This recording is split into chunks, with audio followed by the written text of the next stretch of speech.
በስመ አብ ወወልድ ወመንፈስ ቅዱስ አሐዱ አምላክ። በእግዚአብሔር ስም እንደምን አደራችሁ? ለአምላካችን እግዚአብሔር ጨለማውን አልፎ ይህንን ብርሃን አምጥቶ በዚህ ብርሃን ወደዚህ ቅዱስ ስፍራ እንድንመጣ በጸሎት እንድንጠይቀው እናታችን ቅድስት ኪዳነ ምሕረትን በአማላጅነቷ ወደ እርሱ እንድንልክ ፈቃዱ ስለሆነ ለስሙ ክብርና ምስጋና ይድረሰዋል። ይህንን ጉባኤያችንን እንዲባርክልን አቡነ ዘበሰማያት ብለን በጸሎት እንከፍታለን። አባታችን ሆይ በሰማያት የምትኖር፣ ስምህ ይቀደስ፣ መንግሥትህ ትምጣ፣ ፈቃድህ በሰማያት እንደሆነች እንደዚሁም በምድር ላይ ትሁን። የዕለት እንጀራችንን ስጠን ዛሬ፣ በደላችንን ይቅር በለን እኛም የበደሉንን ይቅር እንደምንል። አቤቱ ወደ ፈተና አታግባን ከክፉ ሁሉ አድነን እንጂ መንግሥት ያንተ ናትና፣ ኃይል፣ ክብር፣ ምስጋና ለዘላለሙ አሜን። እመቤታችን ቅድስት ድንግል ማርያም ሆይ በመልአኩ በቅዱስ ገብርኤል ሰላምታ ሰላም እንልሻለን። በሐሳብሽ ድንግል ነሽ፣ በሥጋሽም ድንግል ነሽ። የአሸናፊ እግዚአብሔር እናት ሆይ ሰላምታ ላንቺ ይገባል። ከሴቶች ሁሉ ተለይተሽ አንቺ የተባረክሽ ነሽ፣ የማኅፀንሽ ፍሬ የተባረከ ነው። ጸጋን የተመላሽ ድንግል ሆይ ደስ ይበልሽ፣ እግዚአብሔር ከአንቺ ጋር ነውና ከተወደደ ልጅሽ ከጌታችን ከመድኃኒታችን ከኢየሱስ ክርስቶስ ዘንድ ይቅርታና ምሕረት ለምኝልን ኃጢአታችንን ያስተሰርይልን ዘንድ አምላካችን ለዘላለሙ አሜን። ምስጋና ይሁን አንድ አምላክ ለሆነ ለአብ ለወልድ ለመንፈስ ቅዱስ ዛሬም ዘወትርም ለዘላለሙ አሜን። ኦ እግዚእ ኢየሱስ ክርስቶስ ሠራየ ኃጢአትየ ወኃጢአተ ኩሉ ሕዝብ ከማይሠራ ኃጢአት እግዚአብሔር ይፍታ። አርፋትመሩ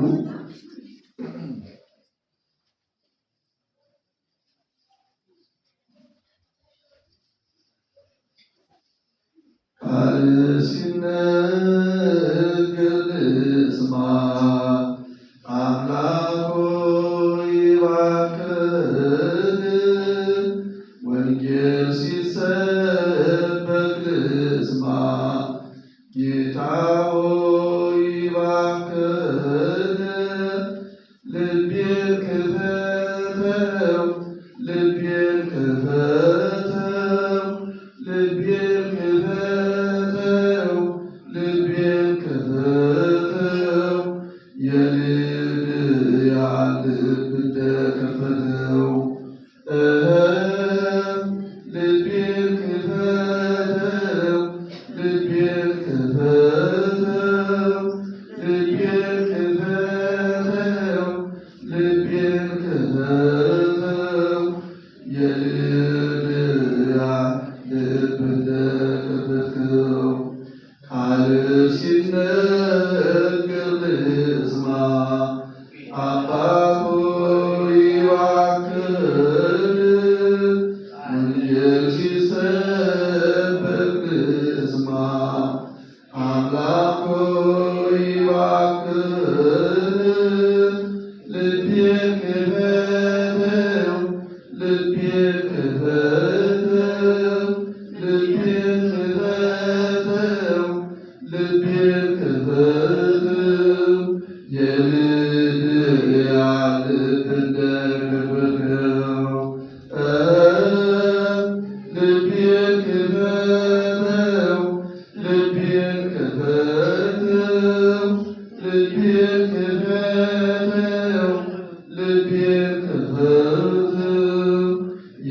የልድያ ልብ እንደከፈተው ቃል ሲነገር ልስማ፣ አምላክ ሆይ እባክህን። ወንጌል ሲሰበክ ልስማ፣ ጌታ ሆይ እባክህን። ልቤን ክፈተው፣ ልቤን ክፈተው፣ ልቤን ክፈተው፣ ልቤን ክፈተው። የልድያ ልብ እንደከፈተው ልቤን ክፈተው፣ ልቤን ክፈተው፣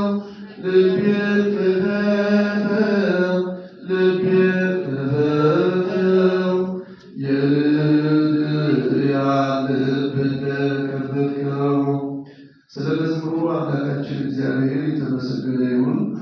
የምንማማረውን መልእክት በአግባቡ እንድንማማር በፈቃዱ እንድንማማር እሱ በመካከላችን ተገኝቶ ያስተምረን ፈቃዱ ይሁንልን። የምንማማረው የአምላካችን የእግዚአብሔር ቃል በወንጌለ ማርቆስ ምዕራፍ 10 ከቁጥር 46 ጀምሮ እስከ ፍጻሜ ያለው ይሆናል። መጀመሪያ እንላችኋለን። ወደ ኢያሪኮ መጡ። ከደቀ መዛሙርቱና ከብዙ ሕዝብ ጋር ከኢያሪኮ ሲወጣ የጤሜዎስ ልጅ ዕውሩ በርጤሜዎስ እየለመነ በመንገድ ዳር ተቀምጦ ነበረ። የናዝሬቱ ኢየሱስ እንደሆነ በሰማ ጊዜ የዳዊት ልጅ ሆይ ማረኝ እያለ ይጮህ ጀመረ። ብዙዎችም ዝም እንዲል ገሰጹት። እርሱ ግን የዳዊት ልጅ ሆይ ማረኝ እያለ አብዝቶ ጮኸ። ኢየሱስም ቆመና ጥሩት አለ። ዕውሩንም አይዞህ ተነሳ፣ ኢየሱስ ይጠራሃል ብለው ጠሩት። እርሱም እየዘለለ ተነሳና ልብሱን ጥሎ ወደ ኢየሱስ መጣ። ኢየሱስን መልሶ ምን ላድርግልህ ትወዳለህ አለው። ዕውሩም መምህር ሆይ ዓይንህ ዘልለው አለው። ኢየሱስም ሂድ እምነትህ አድኖሃል አለው። ወዲያውም አየ፣ በመንገድም እያመሰገነ ተከተለው ይላል። ስለ ቃሉ አምላካችን መድኃኒታችን ኢየሱስ ክርስቶስ የተመሰገነ ይሁን። እንግዲህ በዚህ መካነ ፈውስ ሁል ጊዜ እየተባባልን ያለነው ስለ እግዚአብሔር ማዳን፣ ስለ ፈውስ፣ እግዚአብሔር ስላዳናቸው ሰዎች በእምነታቸው በእግዚአብሔር ኃይልና ስልጣን ስለዳኑ ሰዎች ታሪክ እና እግዚአብሔር ለሰዎች የሰጠውን የሚሰጠውን ማዳንና ፈውስ ነው። ቦታው የፈውስ ቦታ እንደመሆኑ መጠን ከዚህ ጋር የተያያዘ እንዲሆን ነው። አንዳንድ ጊዜ አብይ ጾም ሲሆን ተከታታይ የሆኑ ትምህርቶች እንማማራለን። ማዘሮች ግን እንደዚሁ የፈውስ ትምህርቶችን ነው እየተማማርን ያለ ነው። ይህንን ልብ ማድረግ ይኖርባቸዋል። ምክንያቱም ወደዚህ ጸበል ታመው የመጡ እግዚአብሔር ፈውስንና መዳንን የሚጠብቋል። እነዚህ እምነታቸው የሚጸናው ባለፈው ዘመን እግዚአብሔር ኢየሱስ ክርስቶስ ለሰው ልጆች ያደረገውን ማዳንና ፈውስ ሲነግሯቸው እንጂ ዝም ብሎ አንድ ሰው ከመሬት ተነስቶ አሁን መዳን አለብህ ልንለው አንችልም። እግዚአብሔር እንዳዳነ እንደፈወሰ ዓይን የታወረውን ዓይን እንዳበራ መሄድ የማይችሉትን መስራት የማይችሉትን ሰዎች በቂ አቅምና ጉልበት ፈውስ ሰጥተው ከሰው ጋር እኩል እንዳደረጋቸው ደግሞ ብዙ በሽታ ከሰው ተራ ወጥተው ብቻቸውን ሊኖሩ የነበሩ ሕሙማን ጌታ መድኃኒታችን ኢየሱስ ክርስቶስ ደርሶላቸው አድኗቸው ከሰው ጋር እኩል እንዳደረጋቸው ቀና ብለው እግዚአብሔርን ማመስገን እንደቻሉ ሲነግሯቸው የዛሬዎቹ ሕሙማን እምነታቸው ይበረታል። በውስጣቸው ያለ እምነት እየጸና እየበረታ እያየለ ይመጣል።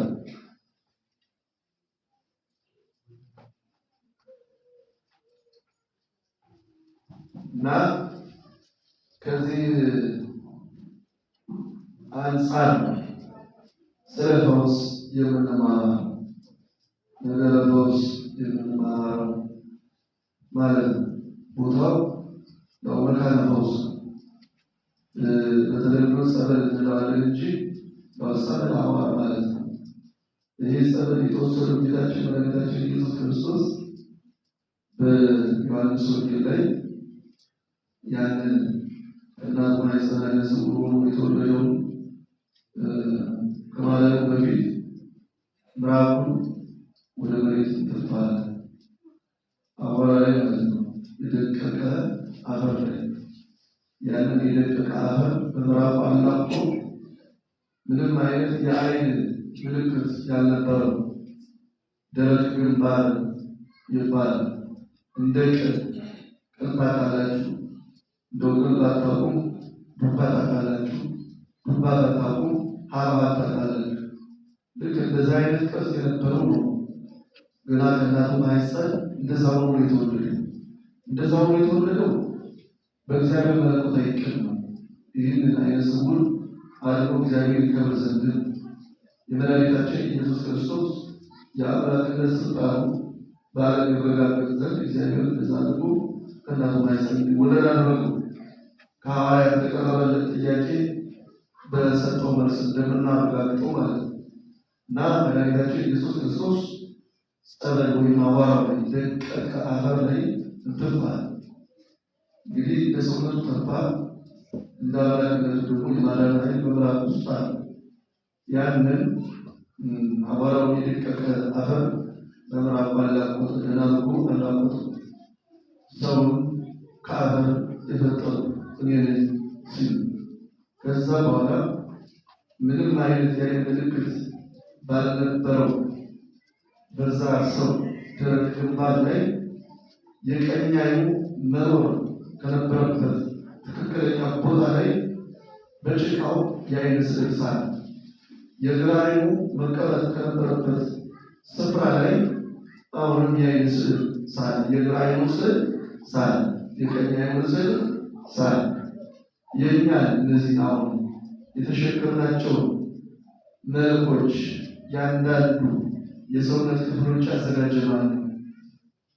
እናታችን ናትን? እናታችን የበላችው ምግብ ነውን? ወይስ አባታችን ነውን? ማን ነው ያዘጋጀ? አፍንጫችንን ያዘጋጀው ማን ነው? ዓይኖቻችንን የፈጠረ ማን ነው? መልክ ይባላል። ይህንን መልካችንን በውጭ አለው ይሄ አምስቱ የስሜት ሕዋሳት የሚባሉት እነዚህ ውጫዊ መልክ ናቸው። ይህ ዓይን፣ ጆሮ፣ አፍንጫ፣ ከናፍር፣ ጥርስ፣ እጅ፣ እግር፣ የእጅ እና የእግር ጣቶች፣ እነዚህ የመተጣጠፊያ አካላት መለያየት ይባላል። መተጣጠፍ የእጅ የእግር የወገብ እንዲሁም ከታች ከእግር ጥፍር ጀምራችሁ እስከ ራስ ፀጉር ድረስ ያሉትን እነዚህ የሰውነት ክፍሎች ማን ያዘጋጀ ይመስላል? ማን ነው ያዘጋጀ? አሁን ከነዚህ የሰውነት ክፍሎች አንዱ ቢጎድል መቀየሪያ እናገኛለን? እንደው የኩላሊት ንቅለ ተከላ ይደረጋል። በስቃይ እኮ ነው የሚኖሩት። የኩላሊት ንቅለ ተከላ የተደረገላቸው ሰዎች በስቃይ ነው የሚኖሩት። በየሰዓቱ የሚወሰዱ መድኃኒቶች አሉ።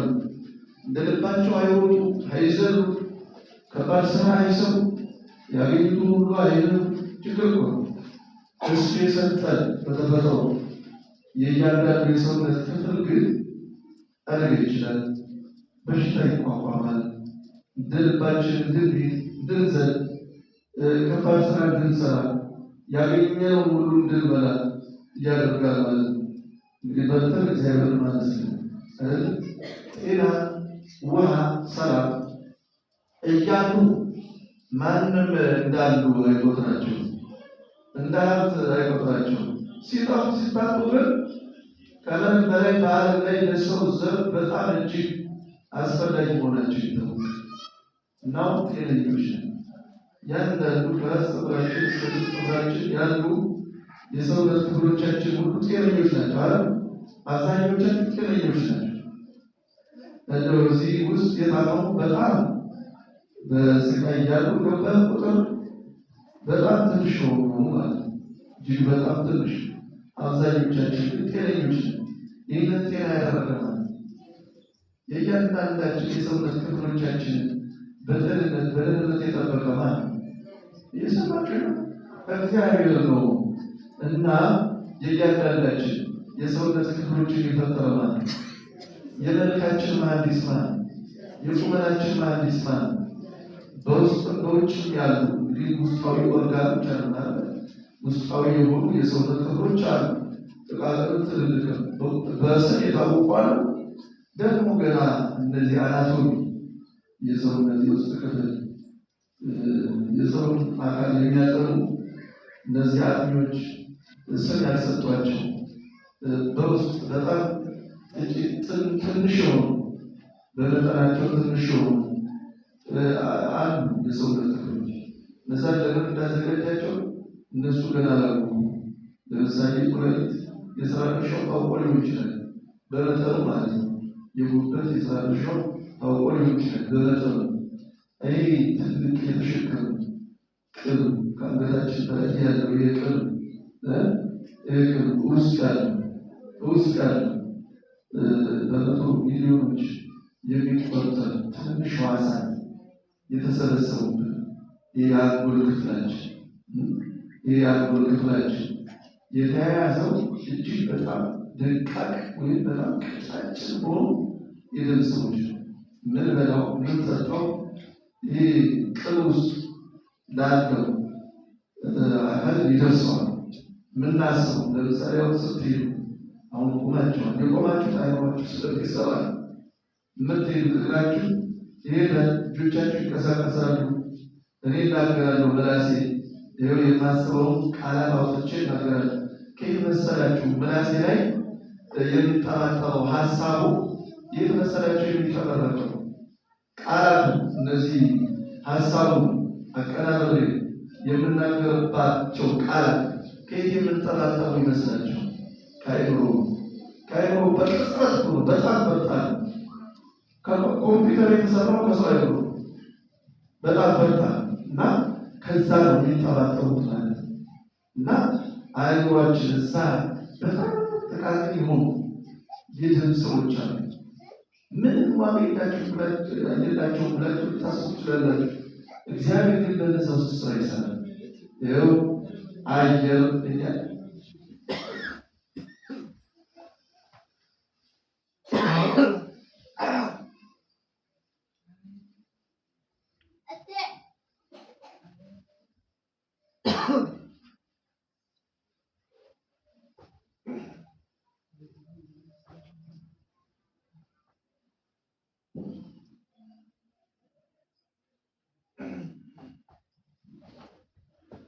እዚህ ውስጥ ሽቶ አታከፍክፉ በዛ ብላችሁ ያገኛችሁትን ሁሉ ሽቶ ታከፋክፋላችሁ። ያልተመረጠ የተገኘ ገበያ ላይ የተገዛው ሁሉ ሽቶ አያስፈልግም እኮ። እንደዚህ ሽቶ ካገኛችሁ ማስገባት ነው ወደ ቤተክርስቲያን ማለት ነው። በገንዘብ ይለወጥ እና ተመርጦ ለተነበሩ ይቀባል ባገኝ ቦታ ሰው ወጥቶ ሽቶ እና እነዛ ሽቶች መጥፎ የሆኑ ሽታዎች ናቸው። ሆነው ጊዜ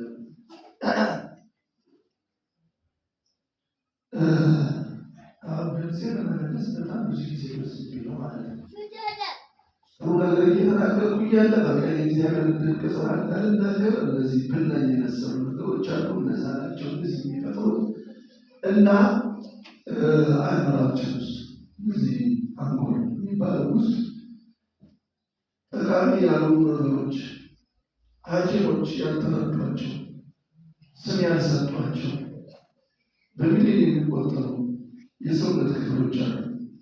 ሰው ሆነን ለመኖር ሰው ሆነን ለመሄድ ያስቻሉ እግዚአብሔር ያዘጋጃቸው።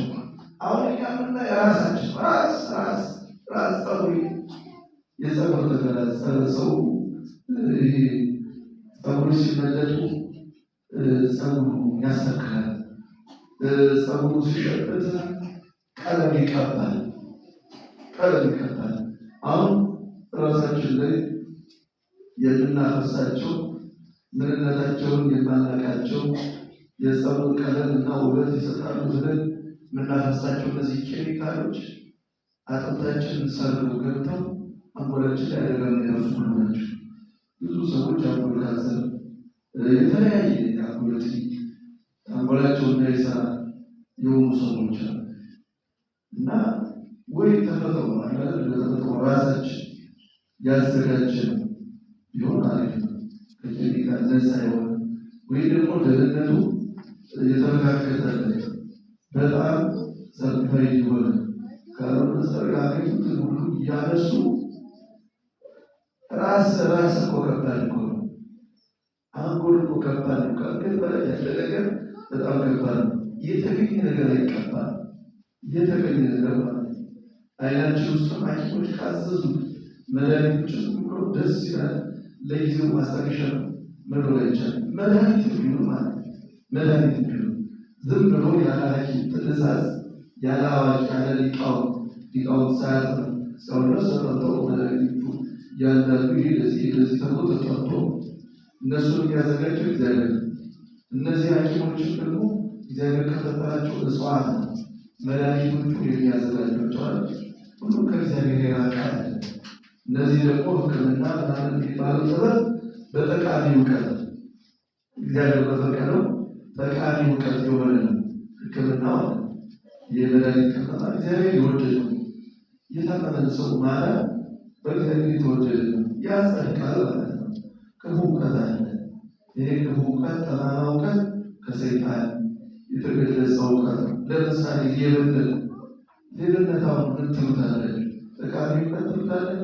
ሰውን መመቅኘት፣ የሰውን ሀብትና ንብረት ሌሊት ተነስቶ ሲሰበሰቡ ማለት፣ በሰው ቤት በር ላይ ደንቃራ ሲቀሩ ማለት፣ መመተት፣ ማማረት፣ ይሄ ጠቃሚ እውቀት አይደለም። እንደገና ደግሞ ይሄ በላቦራቶሪ ገዳይ የሆኑ ቫይረሶች አጎልብሶ የሆነ አካባቢ ወስዶ መልቀቅ። አሁን ለምሳሌ የዝንጀሮ ፈጣጣ ኢትዮጵያ ገባ ባህር ዳር ተገኘ፣ አዲስ አበባ ተገኘ ምናምን ሰው እነዚህ ሁሉ ሰው የሚያስተዋውራቸው ናቸው። በላቦራቶሪ እንትን ብለው የሚለቀቁ ናቸው። ለምን ተንኮለኛ ሰዎች አሉ፣ ከሰይጣን ጋር ግንኙነት ያላቸው የሰይጣን ደቀ መዛሙርት አሉ ማለት ነው። ይለቋቸዋል። የሆነ ቦታ ይወስዱና ይለቋቸዋል። ከዛ አሸበር ነው ሰው መግደል። አሁን ለሰይጣን ሀሳብ ቢሆን ኖሮ የእኛ ዘር በርተላይ መቀጠል አይችልም። ሰይጣን እንድንኖር አይፈቅድም። ሰይጣን እንድንበዛ አይፈቅድም። እግዚአብሔር ግን ምን አለ? ብዙ ተባዙ ምድርን ሞላል አለ። አሁን ብዙ ጊዜ ህፃናትን ሲሉስ እነዚህ ሁሉ ህፃናት እንዲህ የስራ ድርጊት ይመጣል። ሰለፎች ይላል ትውልዱ እየበዛ ነው፣ እየሸመገለ የሚሞተው ቁረታ የሚወጣው ታሞ የሚሞተው ሳቆረው ያለን እንዲ በእግዚአብሔር እኮ ስራ ይሰራል። ሁሉ በዚህ ያለ እኮ አይሆንም። ለምሳሌ ከአዳም እና ሔዋን ጀምሮ የመጀመሪያው ሰው በሕይወት እስካሁን ቢኖር ኖሮ እንዴት ነው? ምድር ራሱ ተበቃ ነበረች አልተበቃም ማለት ነው። እና የተፈጠሩ ራሱ የቻለ እግዚአብሔር ያመጣው መንገድ አለ። የፊተኛው ያልፋል፣ የኋላው ይተካል። እንዲህ የኋላው ካልተተካ ክፍት ነው፣ ባዶ ነው የምትሆነው። በሐኪሞች ሐኪም ካልተተካ፣ በአስተማሪዎች አስተማሪ ካልተተካ፣ በነጋዴዎች ነጋዴ ካልተተካ፣ በፖሊሱ ፖሊስ ካልተተካ ይችላል እኮ። እና ህፃናትን ሲያዩ የሚባሉ ሰዎች አሉ፣ ወጣቶች ሲያዩ የሚደነግጡ ሰዎች በሌታ ታቂቆ ናቸው። ይህ እኮ በእግዚአብሔር ፈቃድ የሆነ ነገር እኮ ነው። ይህ እኮ ግድ ነው፣ መቀበል ነው። መባገት ነው። አይሄንን በመስ ማጥፋት ነው። አይባል ይህ እኮ የአጋንንት ልቀበዝ ሆኖ እኮ ነው። ይህ ስደው ሰጠው ዝም ብሎ መቀበል ነው። የእኛ ቤተሰቦች ሌላ ቦታ ውስጥ ልዱ እንደዚህ ናቸው። የሴጣን የቀበዛ ነው። አሁን የሰው ባለቤት የተገለጧል ታባቸዋለን። አሁን እግዚአብሔር ግን በጎ ነገር ይወዳል፣ በጎ ነገር ይወዳል እና ያገኘነውን መድኃኒት ወደ ውስጣችን መውሰድ የለብንም። ወገኖቻችን ቀይ ፈጠረን ጤናችንን እሱ በስልጣኑ እየጠበቅን ማበላሸት የለብንም። ብዙ ሰዎች የአእምሮ በሽተኞች ሆነዋል። ብዙ ሰዎች አከርካሪያቸው ተጎድቷል፣ ጨጓራቸው ተጎድቷል። የማይታወቁ መድኃኒት ሩጦ ሄዶ መርፌ ራሱ በወገን በጭጓራ መርፌ ቦታ መሰለኛል ሳይመረጥያቸው ይህንን ወገን ተወቅተው እንደዚህ የነርቭ በሽታ ዝም ብሎ በችኮላ ተመርምሮ ታይቶ ተጠጥቶ እንትን ይባላል። ይህ ሕክምና አይደለም። በነገራችን የእግዚአብሔር ጥበብ ነው። እግዚአብሔር በእውቀቱ በጥበቡ እያንዳንዷን የሰውነት አካላችንን አዘጋጅ። የህይወታችን የአካላችን ማለት ማለት ባዮሎጂ ማን ነው? አይኖቻችን የሰራ ማን ነው? አፍንጫችን የሰራ ማን ነው? ጠቅላላ ሰውነቶቻችን እየሰራ እግዚአብሔር። አሁን እኛ ሰዎች ሶስትዮሽ ነን። ስጋ አለ፣ መንፈስ አለ፣ ነፍስ አለ። እነዚህ ሶስቱ ማን ያዘጋጀው? እግዚአብሔር።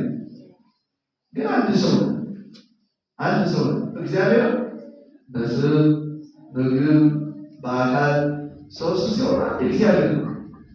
በዚህ መረዳት እኮ ነው አንድ ሰው ስጋ፣ መንፈስ፣ ነፍስ አሉት። ሶስትዮሽ ግን ሰው ሶስት አይደለም አንድ ማለት ነው። እንደዚህ ያለ ተፈጠረ ነፍስ እንዳለች ታውቃላችሁ። መንፈስ በውስጣችሁ እንዳለ ታውቃላችሁ። ስጋ መኖሩ እርግጥ ስጋ ላይ ምንም አይነት ክርክር ማቅረብ አይቻልም። ስጋ አለ፣ ይበላል፣ ይጠጣል፣ ወደ ፈለገው ይሄዳል እና በውስጡ መንፈስ አሉ፣ ነፍስ አለች። እመቤታችን በጸሎቷ ላይ እግዚአብሔር ባመሰገነችበት በቅድማ ላይ ሶስቱ ገልጻቸዋለች። ነፍስ ያለች እግዚአብሔር ከፍ ከፍ ታበዩ ነፍሴ ለእግዚአብሔር እስኪ ነፍሴ እግዚአብሔር ከፍ ከፍ ታደርገዋለች። በሩናት መንፈሴ በአምላኬ በመድኃኒቴ ምን ይላል? ከዛ ስጋዋ እዛ ቆሞ ያመሰግናል። አያችሁ፣ የመጽሐፍ ቅዱስ የቴዎሎጂ ምርት ናት። የቴዎሎጂ ሊቅ ናት እናታችን ድንግል ማርያም። ነቢይት ናት እናታችን ድንግል ማርያም። እንዴት እግዚአብሔርን ማመስገን እንዳለባት ታውቃለች እናታችን ድንግል ማርያም። እንዴት መቀኘት እንዳለባት ታውቃለች እናታችን ድንግል ማርያም። በእግዚአብሔር ፊት እንዴት መቆም እንዳለባት ታውቃለች እናታችን ድንግል ማርያም። እግዚአብሔርን እንዴት ማገልገል እንደሚቻል ታውቃለች። በእግዚአብሔር ፊት ምን ስራዎችን መስራት እንዳለባት ታውቃለች። አንዳንድ ሴቶች ተቆራሩ ዙሩ ከዛ ስራ ነው የሰማው ቶቶች ያነበረ ብዙ አሁን እዚህ አባቶች አጥተኝ አንዲት በጣም ሀብታም የሴት ወይዘሮ ነበሩ። ወደ ቦሌ አካባቢ ነው በእሱ የሰማነው። እዚህ አባቶች አጥተኝ አረጋግጣል እና ሰማተሩት ማለት ነው። በጣም ያበላሉ። አንዱ በሬ ለቆጥ፣ አንዱ ለክትፎ፣ አንዱ ምናምን እንደዚህ ያለው በደንብ ያበላሉ። በደንብ ያበላሉ። እዚህ ደግሞ ሲመጡ ጦጦ ኪዳነ ሲመጡ መቆሚያቸው የተለየ ነው። ቀረብ ያለ ልክ እንደ ድሮ መንግስታት አይነት ነገር መቋሚያ ለብቻቸው አላቸው። ወንበርም ተሰጥቷቸዋል። ቆራቢ ናቸው። እንደዛ ሲቆሩ ክብካቤ ሲበዛባቸው እየዛተለቅ አንዱን የሚያውቁትን ነው ሲገቡ ለምን መቅደስ አልገባም? እመቤታችን በቤተ መቅደስ እንዴት ማገልገል እንዳለባት ድርሻዋ በቃለች እና ስላጠጡ እንደገና ደግሞ ከሌሎች ሴቶች የተለየ ክብር ስለተሰጣቸው በመጨረሻ ምን እየተጫናቸው ሰይጣን በሀሳባቸው ውስጥ እየመጣ ቤተ መቅደስ ግባ፣ ለምን ውስጥ ገብቻ አልቆርም ሴጣን ገባና ይሏቸው ሴታቸው የቤታችን ቤተ መቅደስ ስራላደች ምትሉ በቤተ መቅደስ ኖሮቻ ምትሉ እየሰማችሁ ብለው ተከራከሩባል። ይኸውላችሁ በድሮ ቤተ መቅደስ የሚባለው የብሉይ ኪዳን ታላቁ ቤተ መቅደስ ግቢው ጠቅላላ ውስጥ ያለው ከተማው የካህናት የሚኖሩበት ያው ቤተ መቅደስ ነው የሚባለው። አሁን በቤታችን ቅድስት ድንግል ማርያም አንዳንዱ መቅደስ ገባች ሲሉት ቅድስተ ቅዱሳን ይባላል አይደለ? ካህኑ በዓመት አንድ ጊዜ የሚገባበት የወርቅ ስሪት መክደኛ ያለበት እዛ ቅድስተ ቅዱሳን ምን አለ? የቃል ኪዳኑ ታቦት አለ። በቃል ኪዳኑ ታቦት ውስጥ ምን አለ? በታምር ያበረች የአሮን በትር፣ ሁለቱ የቃል ኪዳን ጽላቶች፣ እንደገና ደግሞ መና የሚባል የምስክር መና 40 ዘመን ሙሉ እግዚአብሔር እስራኤልን በበረሃ መና እያወረደ መግቧቸው አልመገባቸው። እዛ ውሃ የለ በሬት ተምዶ ያሳልሳ አሸዋ ነው። ስንዴ ማምረት ይቻላል፣ ገብስ ማምረት ይቻላል፣ ሽንኩርት አይቻልም። እንዴት? በጉዞ ላይ ናቸው። ወደ ሀገራቸው በጉዞ ላይ ናቸው። ዋሉበት አያዙ ትቶት ማለት ሚሉ አደሩበት አይውሉ ትቶት ነው ሚሉ። ስለዚህ እንዴት ነው ማምረት የሚቻለው? እንዴት ነው ገበሬ መሆን የሚቻለው? ስለዚህ ጌታ ምን አደረገ? መና ከደመና በአየር ላይ መና ያወርድላቸዋል። ያ መና ደግሞ እንጨት ያስፈልገዋል። ማገዶ በማገዶ መሰላችሁ የሚመስለው ከየት ይመጣል? ማገዶ የለማ። የሲና በረሃ እኮ አሸዋ ነው። ከየት ይመጣል? ስለዚህ ጌታ ምን አደረገ? በፀሐይ የሚመስል አደረገ። ስለዚህ እያንዳንዷ እስራኤላዊ ሴት ይህንን መና ገንፎ ማለት ከፈለገች ፀሐይ ላይ ምን ትጥዳለች? ድስት ትጥዳለች። ቂጣ ማለት ከፈለገች ፀሐይ ላይ ምጣድ ትጥዳለች። ንፍሮ ማለት ከፈለገች ፀሐይ ላይ ትጥዳለች። በፀሐይ ነው የሚመስል። በእሳት ቢሞክሩት አይመስልም። ለምንድን ነው ጌታ እንደዚህ ያደረገው? ይኸው እንደዚህ የሚጠነቀቅልን አምላክ እስራኤልን እንደዚህ ይጠነቀቅልናል። ይረዳች ለአብርሃም በገባው ቃል ኪዳን ቃል ኪዳን ትክክለኛ ብትሆንም ባትሆንም አብርሃምን እጅግ ስለሚወደው በቃ እስራኤልን እንደዚህ ይጠብቃል። የ40 ቀን ብዙ የ40 ዓመት ሆነ እና ያ መና ለምስክር እግዚአብሔር አባቶቻችሁን 40 ዓመት ሙሉ መና መግቧቸዋል ብሎ የሚመጣው ትውልድ እስራኤል እንዲያስብ አንድ ጎሞ ሙሉ መና በመሶብ ወርቅ የወርቅ መሶብ እዛ ሞልቶ ምን ውስጥ ነበር? ቃል ኪዳን ታቦት ውስጥ ነበር። እነዚህ ዕቃዎች ብቻ ናቸው ቅድስተ ቅዱሳን የሚፈቀድላቸው። ሊቀ ካህኑ ብዙ ካህን እንዳሁኑ መቅደስ ተንኳኩቶ መግባት ይችላል። ተጋልጦ አይዳ አንድ ሊቀ ካህን ብቻ በዓመት አንድ ያው በፋሲካ የሰሪት ደሙን ይዞ ይገባል። እዛ በኪሩ ስዕል መካከል ገብቶ ጸሎት ያደርጋል። ስለ ራሱ ኃጢአት መጀመሪያ ይማልዳል። ከዛ ስለ እስራኤል ሁሉ ኃጢአት፣ ስለ ዓለም ሁሉ አለ፣ ስለ አንድ ትውልድ ስለተወሰነች ጸሎት ያደርጋል። ከዛ የሰሪት ደሙን ተፈስቷል። ሰውን ወደ ከዛ ደሙ የዘቤላ ይታወቃል። እግዚአብሔር ተቀበለው ማለት ነው። ተቀበለው ማለት እና ያው የቃል ኪዳኑ ቃል ደግሞ በስሬት መክደኛው ተካትሟል። በእያንዳንዷ ቀን እስራኤል እዚህ ውስጥ የተጻፈው በታቦት ውስጥ ያለውን ቃል የተጻፈውን ቃል ታፈርሳለች። በስሬት መክደኛው ይገደላል። እግዚአብሔር ሁሉ መሐሪ መሆኑን ለማመልከት ነው። ከተገለጠ ያው እግዚአብሔር እንደሚያዩ እግዚአብሔር ያያል። መክደኛ ይሰውረው፣ ግን እግዚአብሔር ራሱ ነው ይሄንን አዘጋጅቷል። እና እናንተ እያንዳንዳችሁ እዚህ ጽላት ውስጥ የተጻፈውን ቃል በየቀኑ በየሰዓቱ ስትተላለፉ የኔ ደግሞ ምሕረት የገደለው ለማለት ማለት ነው። እነሱ የወርቅ መክደኛው ቃሉ ጽላቱ ይከድነዋል።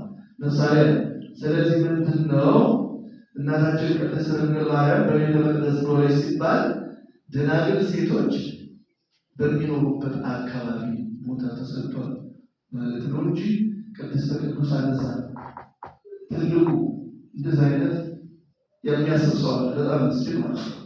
ግን እዛ አለችበት ቦታ አሁን ድንግል ማርያም ከኢየሩሳሌም ቤተ መቅደስ ተበልጣለች አትበልጥም? ተበልጣለች አትበልጥም? ተበልጣለች። ለምን? የእግዚአብሔር ልጅ የኢየሱስ ክርስቶስ እናት ናት። እዛ እግዚአብሔር በረድኤት በጸጋ ነው የሚገኘው። ድንግል ማርያም ውስጥ ግን በተዋህዶ ማለት ስለሆነ ማለት በማይሰራ ተዋህዶ። ስለዚህ ድንግል ማርያም ተመርጦ የተሰጣት ቦታ አለ። እዛ ቦታ ግን መላእክት ያመሰግኗል። መላእክት ያመሰግኗታል፣ መላእክት ያወድሷታል፣ ብፅዕት ይሏታል። እንደገና ደግሞ የተቀደሱ የዋሃን ካህናት ደግሞ ይንከባከቧታል ማለት ነው። ስለዚህ በመላእክት 12 ዓመት ነው አይደል? ከመሰወቹ 12 ዓመት ስትኖር በመላእክት እየተጽናናች ነው የኖረችው ማለት ነው። በንጽህና በቅድስና እና በዛ ስትኖር ከሌላ ሊቀቃነት እኔ የታወቁ ድንግል ነኝ ልግባ አለች። በቤተ መቅደስ እንዴት ማገልገል እንዳለባት ታውቃለች እሷ ማለት ነው።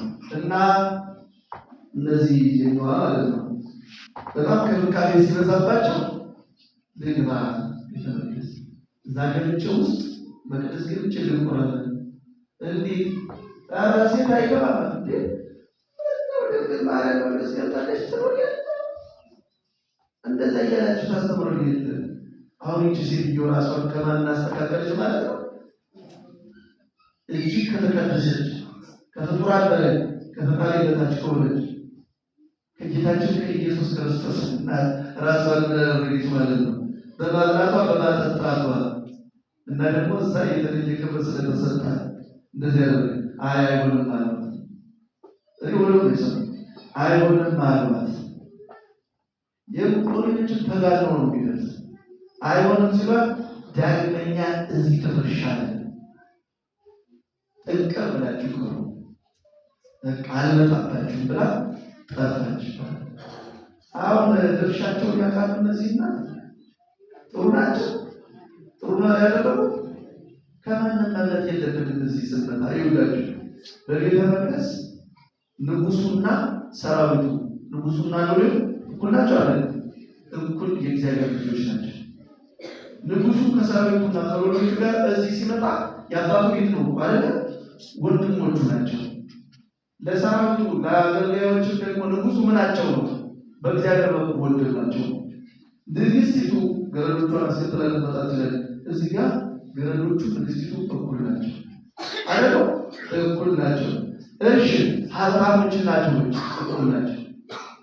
ሁላችንም ያን የክርስቶስ ሥጋና ደም ነው የምንቀበል። ሁላችንም የእግዚአብሔር መንግስት በምትመሰለው በቤተ መቅደስ ነው የምንስተናገደው።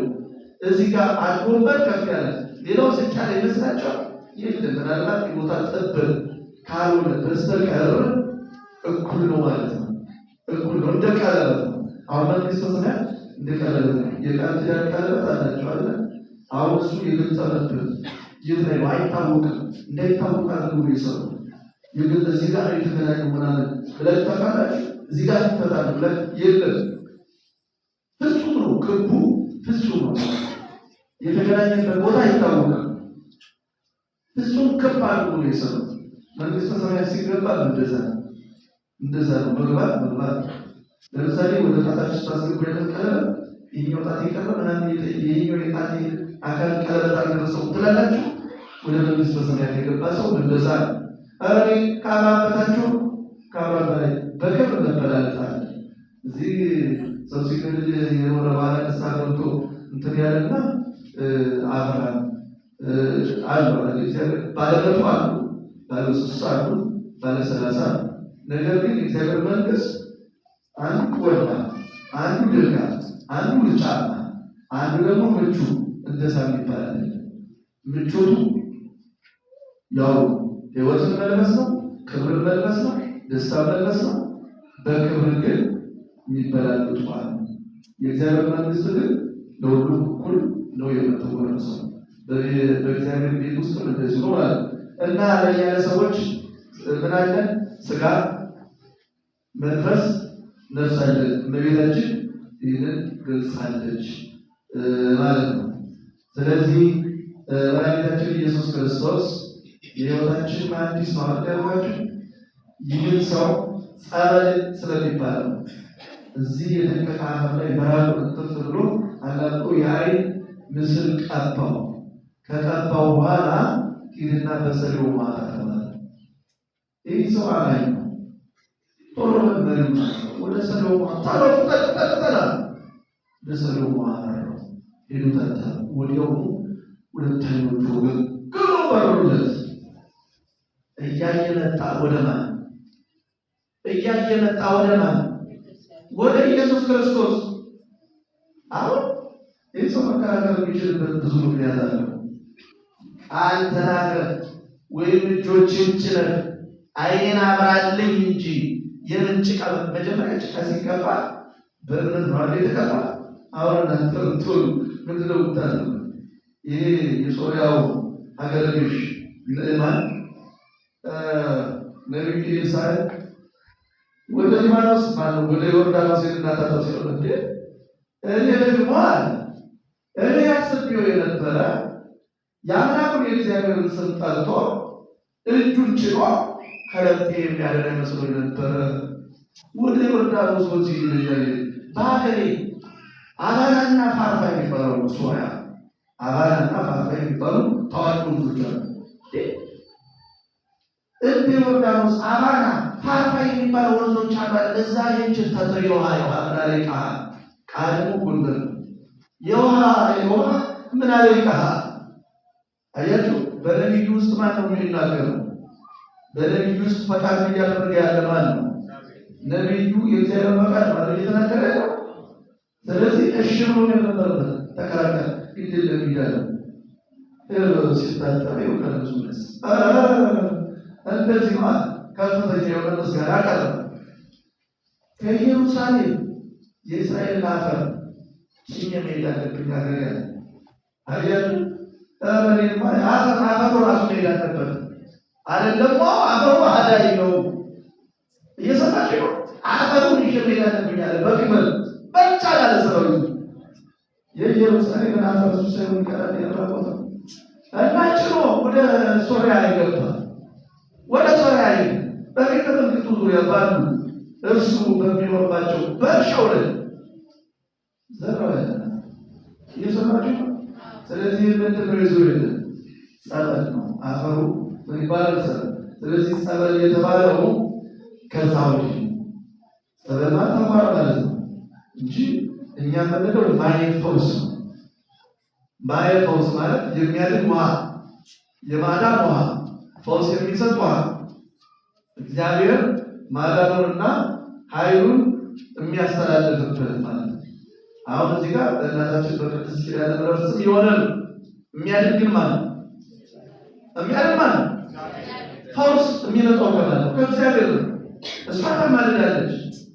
እነዚህ የኔ ልጆች ያንተ ልጆች ታመው መጥተዋል። በእኔ ስም በሆነው በዚህ ጸበል በእምነቱ ፈውሳቸው፣ ኃይል የማዳን ኃይል ልቀቅ ፈቃድ ይሁን ብላ ታማልዳለች። ከዛ እግዚአብሔር ምን ያደርጋል? በእናቱ በቅድስት ኪዳነ ምሕረት ስም በሆነው ማየ ፈውስ ወይም የማዳን ውሃ ውስጥ ምኑን ያስተላልፋል? የማዳን ኃይል። እኛ መናገር በማንችለው እንጂ በረቀቀ የራሱ አሰራር የማዳን ግን ለዚህ አሰራሩ ምን ወሳኝ ነው? ለዚህ አሰራሩ ምን ወሳኝ ነው? ምን ወሳኝ ነው? እምነት። ሁል ጊዜ በምሳሌ እነግራቸዋለሁ። እኛ ከእግዚአብሔር የማዳን ኃይል የፈውስ ኃይል በረከትን ማግኘት የምንችለው ባለን የእምነት መጠንና ልክ ነው ማለት ሁሉ። ለምሳሌ እናንተ ከተሜዎች ናቸው፣ አዲስ አበባዎች ናቸው። በእያንዳንዳችሁ ቤት ቆጣሪ ያለ አይደለም? የቆጣሪው መጠን ለምሳሌ ቤታችሁ ያለውን የመብራት ኃይል መጠን ይወስነው ነው ያወስነው። ያ ቆጣሪ ደግሞ ሽቦ አለ፣ ወፍራም ሽቦ። ይህ ወፍራም ዋናው መስመር ወፍራም ሽቦ ከመጣ ቆጣሪው ራሱ መቀየር አለበት፣ መሸከም የሚችል ማለት ነው። ይህ የመብራት ማዕበል የኃይል ማዕበል በዛ ሽቦ ውስጥ ይመጣል ብዙ። ስለዚህ ቆጣሪ ያንን መሸከም የሚችል መሆን አለበት። እንደዛ ታደርጉና ወደ ቤታችሁ ታደርጋላችሁ። ኃይለኛ መጠን ዳግማችሁ ያለው መብራት ታስገባላችሁ። ያ ወደ እናንተ ቤት ወደ እያንዳንዳችሁ ቤት የሚገባው የመብራት ኃይል በምንድን ነው የሚወሰነው? በምትሰሩት ምንድን ነው? ሽቦ ወፍራም ከሆነ ብዙ የመብራት ምን ታስገባላችሁ? ማዕበል ታስገባላችሁ፣ የኃይል ማዕበል ታስገባላችሁ ማለት ነው። ስለዚህ እዛ ቤት ውስጥ በቃ ሁሉ ነገር ይንቀሳቀሳል። የቤት ምጣዱ፣ የልብስ ማጠቢያ ማሽኑ፣ ስቶቡ፣ የቡና መፍጫው ብዙ የመጥራት ማልችላቸው እናንተ የምታውቋቸው ዘመናዊ መሳሪያዎች ሁሉ ይሄ መታጠቢያ ምናምን ናቸው። መታጠቢያ ምናምን የምታውቃለ ታግዙኛላችሁ። የመታጠቢያ ውስጥ አሏር ራሱ የቻሉ በኤሌክትሪክ መንቀሳቀስ የሚችሉ እነዛ ሁሉ ይንቀሳቀሳል። ነገር ግን አንድ ደግሞ ምስኪን ነው፣ ምንም የለውም እና ከጎረቤት መንሳት ቀጭን ትናንትን ነጭ ሽቦ አይደው ለባህርና ብሎ ሳብ ከዛ አንድ አምፖል ብቻ ነው ዘቤት የሚሆነው። አንድ አምፖል ብቻ ነው። ያ ሰው ጎረቤት የኤሌክትሪክ ምጣድ አይቻለሁ ብሎ የኤሌክትሪክ ምጣድ ሊቀጥል ይሰራል። እስቶቭ ሊቀጥል ይሰራል። ምናምን የባኞ ቤት እቃዎች ሁሉ አስቀምጦ ላሰረው ይሰራል። ተሳስቷል። ሽቦ ትክክል አይደለም፣ ቀጭን ነው እና በጣም የጸና ጠንካራ የበረታ እምነት ያለው ሰው ከእግዚአብሔር ብዙ በረከትን፣ ብዙ የማዳን ኃይልን፣ ብዙ ነገር ይሰራል። መላእክት በዙሪያው እንዲሰሩ፣ በሕይወቱ ላይ እንዲሰሩ፣ በቤተሰቡ እንዲሰሩ ያደርጋል። ሲጸልይ በእምነት በጠንካራ እምነት ከሆነ የጸለየው እንደ እግዚአብሔር በቃል የጸለየው ይከናወንለታል። እግዚአብሔር ጸሎቱን ይሰማዋል። ምንም አይነት ዝም ብሎ መዘልማል ጸሎተኛ ይባል ለአካባቢ ዝም ብሎ ትርጉም የለው ጸሎቱ ከእግዚአብሔር ጋር ዝም ብሎ ይህ በዘላል እንትንኔ ሃይማኖት የሌለው በነሱ ወደ እግዚአብሔር በሃይማኖት ይደረስ ምን ያገኝ ምንም የምንም በጣም እየተጠራጠረ ወጣ ገባ እያለ የሚያደርግ ደግሞ ትንሽ ነገር ከእግዚአብሔር ይሰማል። ትንሽ ነገር ይሰማል። እግዚአብሔር ግን ሁሉንም የአማኙን መግቦ ኩላዊት ይባላል። መግቦ ኩላዊት ማለት የእግዚአብሔር ጠቅላላ መግቦት ማለት ነው። በዚህ ያለ መንግስተ ሰማያት መግባት አለ።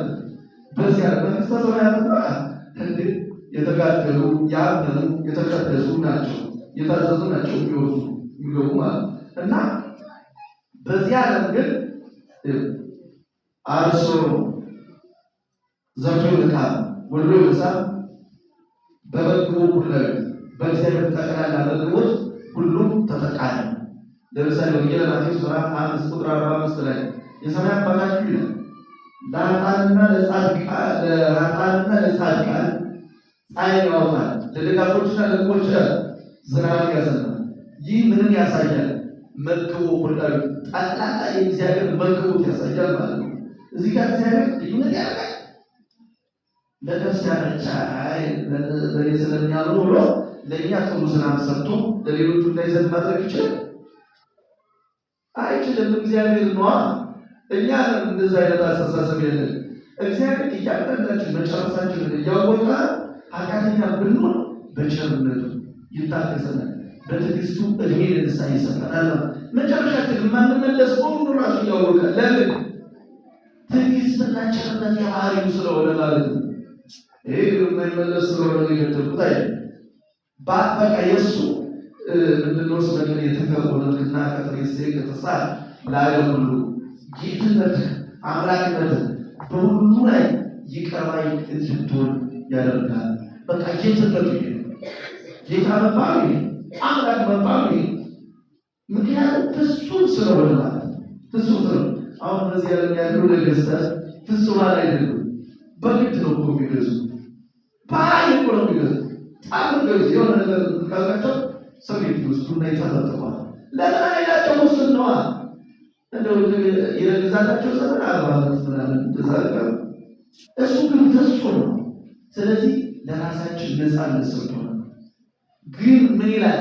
ሕይወትንና ሞትን ሕይወት በዘላለም በፊት አድርጌአለሁ ምሕረት ይላል።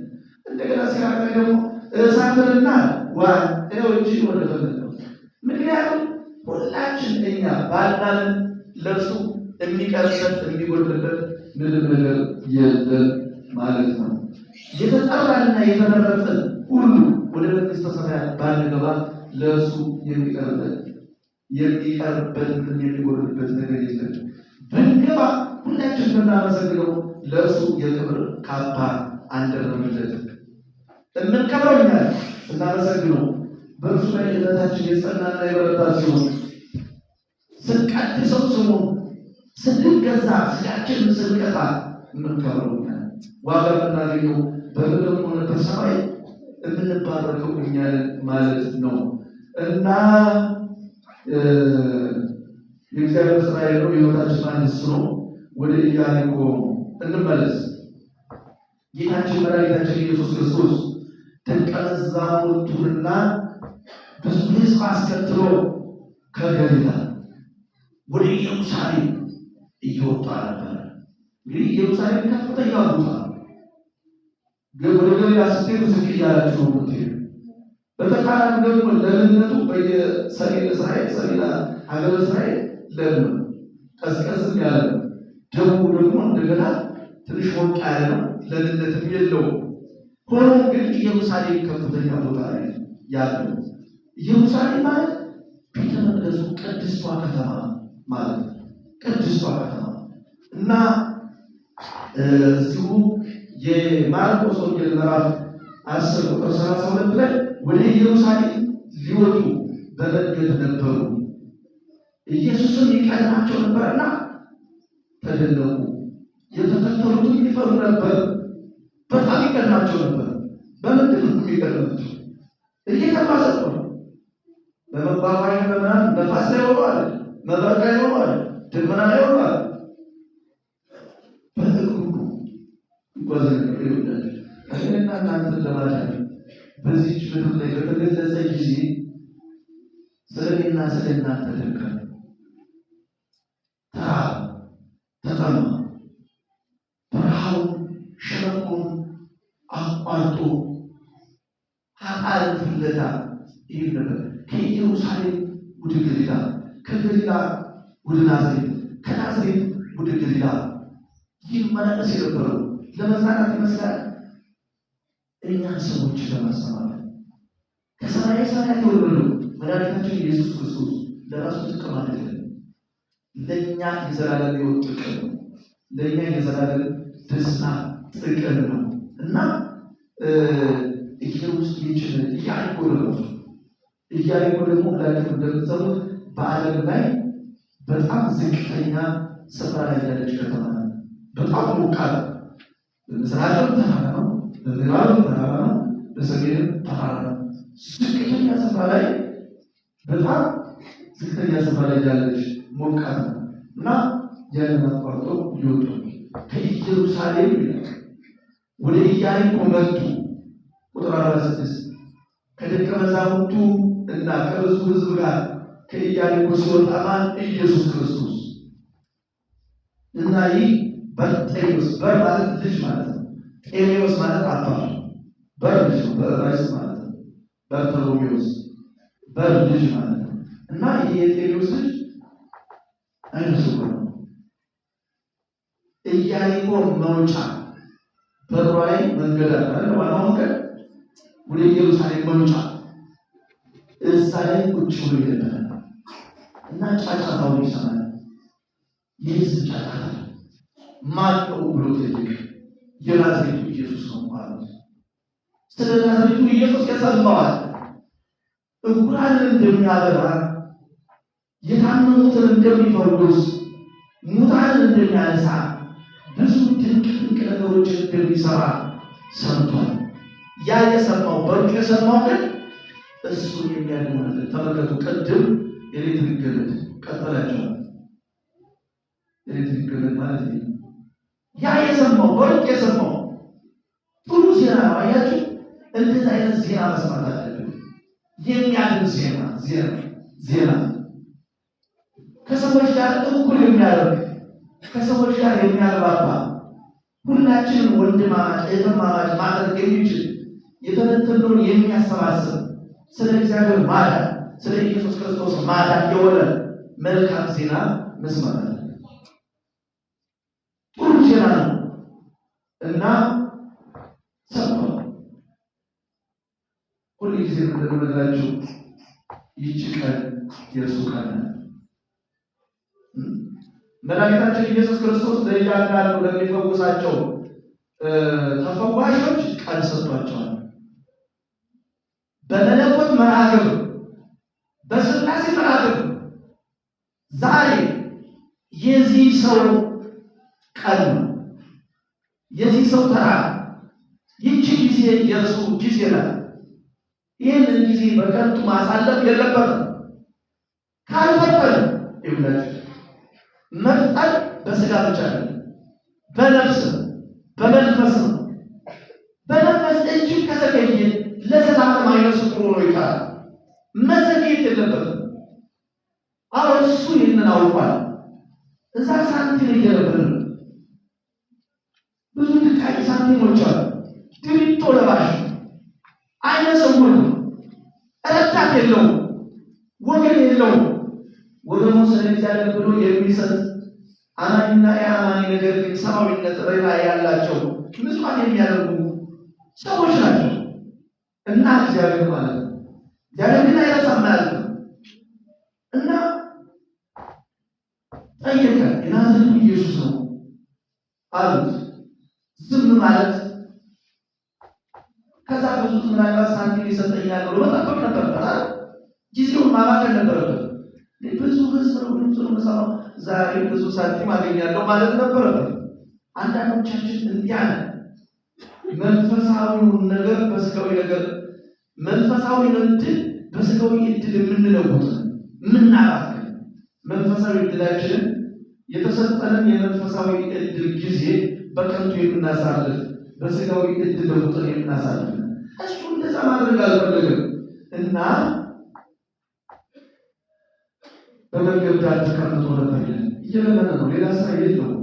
የናዝሬቱ ኢየሱስ ምን እንደሆነ በሰማ ጊዜ ቅድም እንደነገርኩህ የዳዊት ልጅ ሆይ፣ የዳዊት ልጅ ኢየሱስ ሆይ ማረኝ ብሎ ጮኸ። የዳዊት ልጅ ኢየሱስ ሆይ ማረኝ ብሎ ጮኸ። እስራኤል መከራ በመጣባቸው ጊዜ ወደ እግዚአብሔር ይጮህ ነበር። ወአውየው ሀበ እግዚአብሔር። መከራ በመጣባቸው ጊዜ ወደ እግዚአብሔር ጮሁ፣ እግዚአብሔርን ከመከራው አዳናቸው። መዝሙር 106 በቅንፍ 107 እስራኤልም መከራ በመጣባቸው ጊዜ ወደ እግዚአብሔር ጮሁ፣ እግዚአብሔርን ከመከራ አዳናቸው የሚለው እዚህ መዝሙር ውስጥ 4 ጊዜ ተመዝግቧል። አምስተኛ ፈነወ ቃሎ ወአድኀኖሙ፣ እግዚአብሔር ቃሉን ልኮ አዳናቸው ተብሎ ተመዝግቧል። አያችሁ፣ መከራ በመጣባቸው ጊዜ እስራኤል ወደ እግዚአብሔር ጮሁ። አውየው ማለት ቀላል ጩኸት አይደለም። በምድር ላይ ከፍተኛው በእንባና በለቅሶ የታጀበ ጩኸት ነው። የሰማችሁ ነው። ይሄ ዋይታ የሚባለው አውየው የሚለው የግዕዝ ቃል የሚያመለክተው በለቅሶና በእንባ የሆነ ጩኸት ነው እና በለቅሶና በእንባ ወደ እግዚአብሔር ጮሁ። መከራ ሲመጣባቸው እስራኤል እንደዚህ ናት። በሰላም ጊዜ ደግሞ አትጨበጥም፣ እንደ ሳሙና ሙልጭ ልጭ ናቸው። ወደ ኃጢአት ምን እየተራሩ ነው የሚሄዱ። ሲጠጡ አይችሉም፣ ሰላም ሲሆን አይችሉም። እግዚአብሔር በበለሳቸውና በወይኖቻቸው ስር በዳሶቻቸው ውስጥ ሆነው በማመስገን አይቆዩም። በቃ በእግዚአብሔር ላይ ወደ ማመስ ነው የሚሄዱት። ከዛ ቆይቶት ያደረጋቸው ከዛ ወደ እግዚአብሔር ይጮኻሉ። ደግሞ ቶሎ ይሰማቸዋል፣ ከመከራቸው ያድናቸዋል። እና ይሄ እንደዛ ነው ያደረገው። ይሄ በርጤሜዎስ ምንድን ያለው? የዳዊት ልጅ ኢየሱስ ወይ ማረን እያለ ይጮህ ነበር። አሁን ኢየሱስ ክርስቶስ የማይሰማው ሆኖ ጩኸቱ በዛ አካባቢ ላለ ሕዝብ መታወቅ መቻል አለበት። ጩኸቱ የዓለም ሕዝብ መረዳት አለበት። እግዚአብሔርማ በልብ የልብ ጩኸት ነው የሚሰማው። በልብ የሆነ ጩኸት እኮ አለ። ለምሳሌ እናንተ ሴቶች የሆነ ነገር ጉዳት ሲደርስባችሁ ለቅሷችሁ በውጭ አላችሁ፣ በውጭ ታመጣላችሁ። የሆነ ነገር ሰርታችሁ ያቺን ለማለመስረት ስትሉ በእንባችሁ ናት መዋጃችሁ፣ የጦር መሳሪያችሁ እንባችሁ፣ ለቅሷችሁ በውጭ ነው ታዲያ። ወንድ ልጅ ግን እንደዛ በውስጡ ነው የሚያለው። እና የትኛው ነው ይሆናል? የውስጡ እናንተ አንድ ጊዜ አልቅሳችሁ ወጣላችኋል። ምንም ሳይወጣ አልቅሳላችሁ፣ ምንም ሳይሆን አልቅሳችሁ በቃ ያች ነገር ቅጣት እንዳይደርስባችሁ ማለት ነው። በዛ ትፋለማላችሁ፣ ታሸንፋላችሁ ማለት ነው። ወንድ ልጅ ግን በውስጡ ስለሚያለቅስ በውጭ ስለማያለቅስ ጉዳቱ ከባድ ነው። ያ በቃ በዱር ላይ ይለጠፋል። አያለቅስም፣ አይጮህም፣ መጮህም አይችልም። እና እስራኤል ግን መከራ ሲደርስባቸው ነው ማለት ሴቱም ወንዱም ሕፃናቱም አንድ ላይ በለቅሶ በውጫዊ ለቅሶ በውስጣዊ ለቅሶችን አንድ ላይ ደምረው የውስጥ ጩኸትና የውጭ ጩኸታቸው የውስጥ እንባና የውጭ እንባ አንድ ላይ አድርገው ይጮኻሉ። እግዚአብሔር ከመከራው ያድናቸዋል። ይህም የጮኸው በዛ መንገድ ነው። ይሄ የጮኸው በዛ መንገድ ነው። ብዙዎች ግን ይላል ዝም እንዲል ገሰጹት። መገሰጽ ብቻ ነው። በማብራሪያው ላይ ሲያዩታ እየሰማችሁ ነው። እንዲህ አይኖቹ እኮ የሉትም። አይኑን ማየት አትችሉም። የእሱን አይን አይቼ ይላልበላ የምትሉት አይነት ሰው ሲያዩታ ድሃ ነው። የፀሐይ ግለት ያበላሸው መልክ ነው ያለው። ችግር ያበላሸው ራብ ያበላሸው ገላ ነው ያለው። አሁን ኢየሱስ ክርስቶስ ያስፈልጋል ብለው የሚያስቡት ሰዎቹ አራቶች ውበት ላላቸው ጤና ላላቸው ነው ብሎ ነው የሚያስቡት። ለዚህ ሰው ወደዚህ የመጣ እኮ ኢየሱስ ክርስቶስ ይህንን ሰው ለመጎብኘት እኮ ነው። ሰዎች አላወቁት። እየሰማቸው እና ኢየሱስ ክርስቶስ የሚከተሉት እኮ ናቸው። ዝም ያሉት ምን ይመስላል? ቃጭጫው ደግሞ ይዘገናል ለራስህ ነው የሚሉት። ሲያዩም ያጠራቅም ዝመት ለእግዚአብሔር ያስጠላል። እየሰማችሁ ነው። መልካችን ለሰዎች እንጂ የሚያስጠላ የፈጠረን እሱ ነው። ቀድም ብያቸዋለሁ። የመልካችን ማንቲስ ማለት ነው። ማን እሱ ነው። አሁን እናት ማለት ነው የልጇ ልጄ ውብ አይደለም ልጄ በከተፈው ትላለች፣ ትሰማለች። ያቹን ሁሉም ነገር ታጥባለች፣ ትወዷለች፣ ጡቷን ታጠባለች፣ ትሳሳለታለች። እግዚአብሔር ከሷ በላይ ነው። እየሰማችሁ ነው። ከሷ በላይ ነው። ኢየሱስ ክርስቶስ ይህንን ሰው እጅግ በጣም ይወደዋል። ውስጡንም ስጋውንም ነፍሱንም መንፈሱንም ይወደዋል። አይንቀውም፣ አይጸየፈውም። ሰዎች ናቸው የሚጸየፉት ሳይገባቸው የተከተሉት። በቃ መንገዱ ጠባል እየተካፈለው የሚሄዱ ግን ይህ ሰው ኢየሱስ ክርስቶስ እንዲያድነው ተመልከቱ። ኢየሱስ ክርስቶስ እየተመላለሰ ያለበት ዓላማ ምንድን ነው? የተጎዱትን ለማዳን አይደለም። ኃጢአተኞችን በስጋ በነፍስ የተጎዱትን ለማዳን አይደለም ነው። እነዚህ ግን ምን ይመስላል? ጣልቀው ጣሉት ይላል። በጥፊ የመጡታል፣ ጣልቀው ጣሉት። ነገር ግን ይህ ሰው አንስቶ ነው የጮኸው።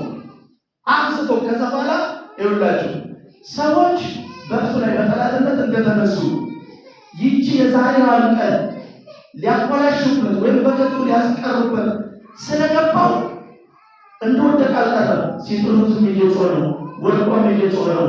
እየጮኸ ተነሳ፣ አንስቶ ጮኸ ይላል። አንስቶ እየሰማቸው የእኛ ጠላቶች እንደዚህ ናቸው። አጋንንት ወደ አባታቸው ወደ እግዚአብሔር ቀርበን ጽናት ባለው ተከታታይነት ባለው ንስሐና ጸሎት መፍትሄ እንድናገኝ አይፈልጉም። ያሰናብቱናል፣ ያቻችሉናል። የስጋን ነገር ብቻ ትኩር ብለን እንድናይ ችግሩ ያለው ሰዎች ላይ ብቻ ነው ብለን እንድናስብ ያደርጋል። እኛ ወደ እግዚአብሔር አለመቅረባቸው ችግሩ። እስራኤል መከራ በደረሰባቸው ጊዜ ወደ እግዚአብሔር ጮሁ፣ እርሱም ከመከራ አዳናቸው። አንበቡት ይላችሁ መዝሙር 106 ከቁጥር 6 ጀምራችሁ አንብቡት። መከራ በደረሰባቸው ጊዜ ወደ እግዚአብሔር ጮሁ። የእስራኤል ተስፋቸው የእግዚአብሔር ማዳን ነው። እሱ በመከራቸው ሊደርስላቸው። በዙሪያቸው አቤት የሚሏቸው መንግስታት እንዳውም አልነበሯቸው። በአሕዛብ የተከበቡ ናቸው። የሚደርስላቸው እሱ ነው። እና አንዷ አንዱ እስራኤላዊ 1000 ሰዎችን ያሳድዳል ተብሎ የተነገረላቸው እግዚአብሔር ስለሚረዳቸው እና ይህን ስለሚያውቁ ቶሎ ብሎ ወደ እሱ ይመለሳሉ ማለት ነው። ይህ ሰው ጣሉት፣ ወድቆ መቅረት አልፈለገም። ሌሎቻችን ደግሞ እናለቅስ ነበር። ለሰው ማለት ነው። ለሰው የሚያሳዝን ሰብአዊ፣ ለሰው የሚቀር እንባ፣ ሰው የሚያየው ጩኸት። ምን አድርጌ ነው? ምን አድርጋችሁ ነው? እኔ ወንድማችሁ አይደለሁም፣ እኔ እናንተ አይደለሁም፣ ታውቁኝ የላችሁ፣ ምን አለ ቢያልፍልኝ፣ ምን አለ ቢፈወሰኝ፣ ምን አለ ብታውቅ ነበር የምንለው። ይሄ ሰው ወደ ሰዎች አልጮኸም። እየሰማችሁ ጊዜውን ወደ እነዚህ ወደሚታገሉ በፊት ወደሚመጡት ከእነርሱ ጋር እንካስናታ በመመለስ ጊዜውን ማጥፋት አልፈለገም። ጊዜው የእርሱ እንደሆነ፣ ቀኑ የእርሱ እንደሆነ ገብቶታል። ኢየሱስ ክርስቶስ እሱን ለማዳን ወደዛ እንደመጣ ያውቃል። እምነቱ እጅግ ታላቅ ነው።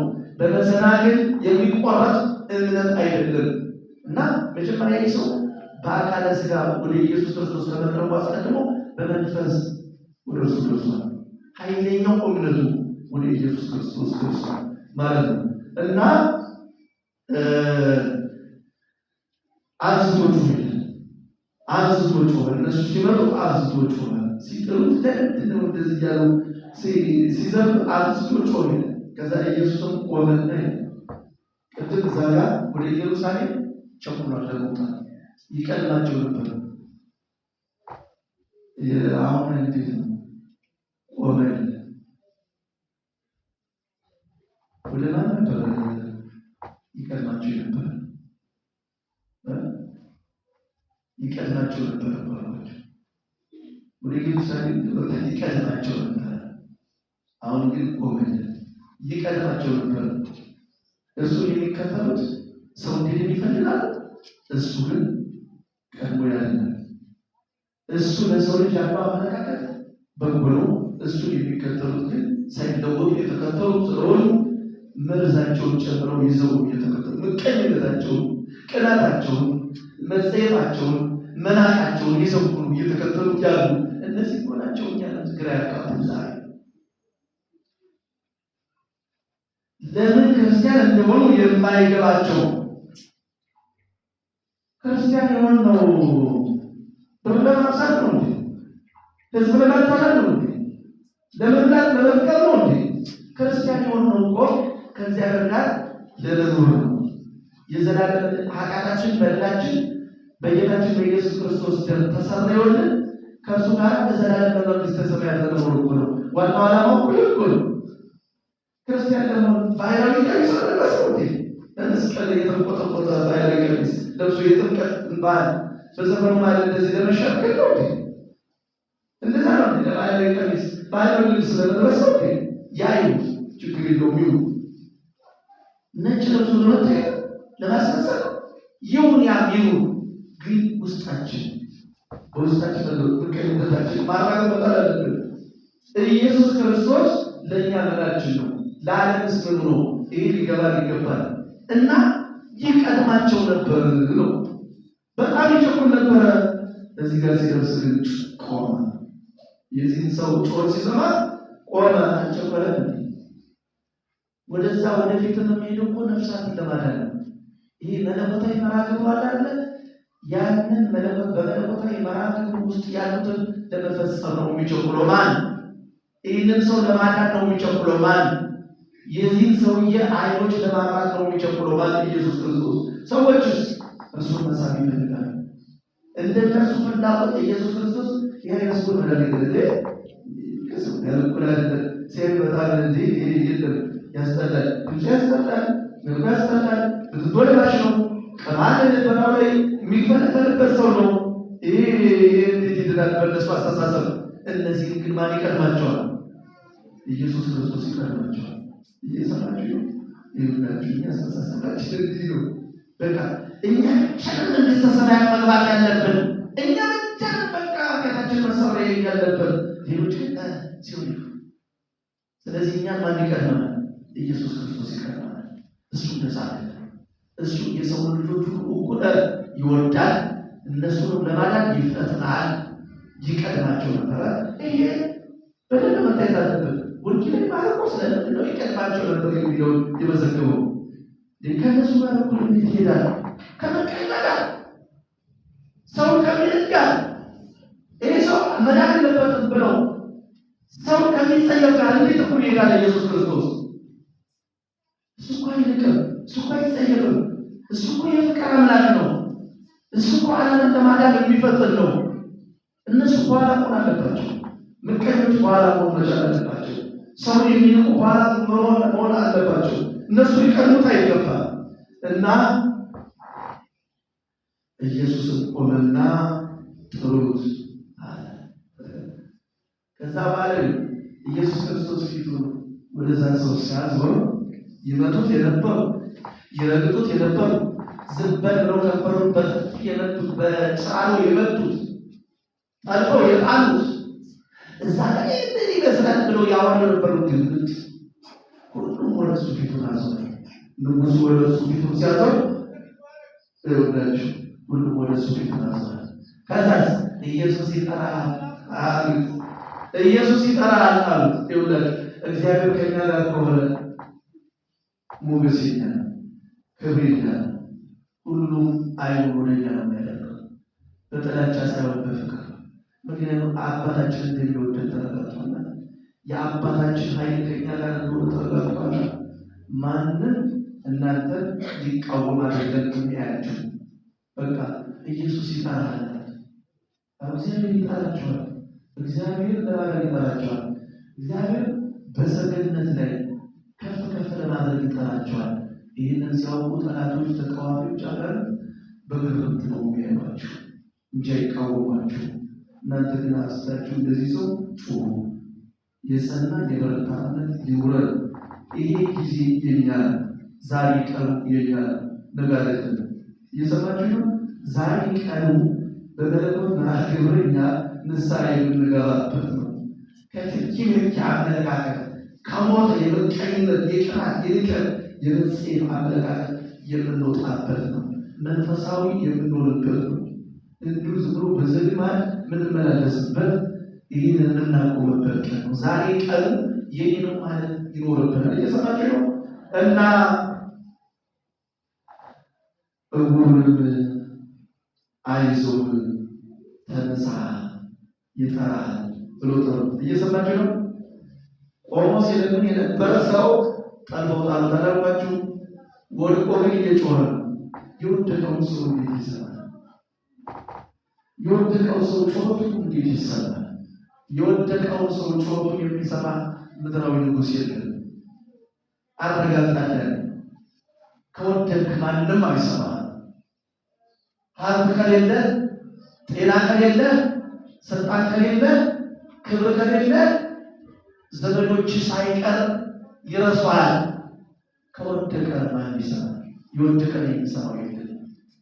የወደቀን ግን የሚሰማ ማን ነው? የሰማይ ንጉሥ አባታችን እግዚአብሔር ነው። እና ተነሳ አሉት። ጥለውታል እኮ ረግጠውታል። አይዞህ ተነሳ ይጠራል ብለው ጠሩት። እሱ ሲጠራ ሁሉም በክብር ይጠራቸዋል። እሱ ሲያከብር ሁሉም ያከብራቸዋል። እና እግዚአብሔር አይደለም እኛ ላይ የሚጥለን ኃጢአታችን የራሳችን የተሳሳተ ክፉ ሀሳብ ነው የሚጥለን። እግዚአብሔር የሚጥል አይደለም፣ የሚያነሳ ነው። ይህንን ማወቅ መቻል አለብን። እና እርሱም እየዘለለ አረሰማችሁ ወይ እየዘለለ ተነሳ። ጩኸቱ መሰማቱ ያ እምነቱ እርግጥ መሆኑ ስላወቀ እየዘለለ ተነሳና ልብሱን ጥሎ ወደ ኢየሱስ መጣ። ብትንትኑ የለበሰው የመደፈሪያ አቆፋይ አለ። የተሰበሰበ ድቃቂ ሳንቲም አለ ያነጠበው ሳንቲም የሚቀበልበት ከረጢት አለ። እሱን ሁሉ አራግፎ ምን ሆኖ ነው የመጣው? መጣ ወደ ኢየሱስ ክርስቶስ። ትንሽ የለበሳት ልብስ ትኖራለች። ኢየሱስ ክርስቶስ የሚፈልገው ልብሱን አይደለም፣ ያንን የሰበሰበውን ሳንቲም ከረጢቱን አይደለም። ኢየሱስ ክርስቶስ የሚፈልገው ይህ ሰው ነው። እሱ አይደል ይፈታል። ስንመጣ ራቆታችን ነው ይመጣል። ይዘለም ይመጣል። ስንሄድስ ራቆታችን እኮ ነው። እሱ ይፈታል ነው እኛ ብቻ ለኛ ያለው ፈጥሮታል፣ ግን ለኛ ያለውን ይዘረግልን አይፈልግም። እና ልብሱን ጥሎ አለ። ሮጥ ያለውን ሁሉ ጥሎ ወደ ኢየሱስ መጣ። ያንን ሁሉ ጣለው።